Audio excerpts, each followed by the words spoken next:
Hey guys, just wanted to show you, this is a 2010 Ford Explorer. The muffler flange rusted. This bracket here rusted and the bolts pulled through.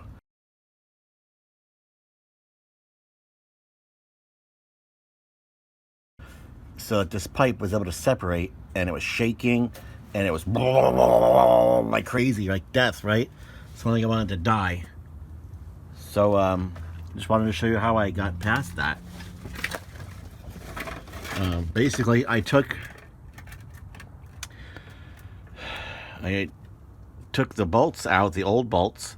They were rusted real bad. The nuts were rusted on this side.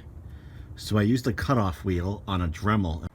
I used a Dremel with a cutoff wheel. This is an 1.5" Easy Lock cutting system. This is a metal cutoff wheel with the Easy Lock system. This thing is worth its weight in gold. It's 10 bucks about, and these wheels are like $5 or $6.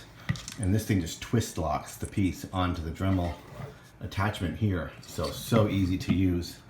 And I cut through the old bolts and then took them out, and then I just wiggled this part until it broke and took it off. This here is welded. You can see it's welded to the pipe. Just to let you know, this is the back of the truck, back end of the truck, going towards the front, okay? So this is welded. So I took the bolts out, took this piece off.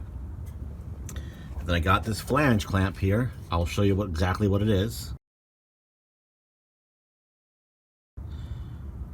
And just pushed it on both sides and ran the bolts through to the original piece. Believe it or not, it lined up good. And tightened it down. The truck's done. No more noise, no more rattling. Good to go. So there's a quick $5 fix for your broken flange. And this is the split flange that I attached to the pipe itself and then bolted to the other side of the original flange. It was like $5 and change. Can't go wrong.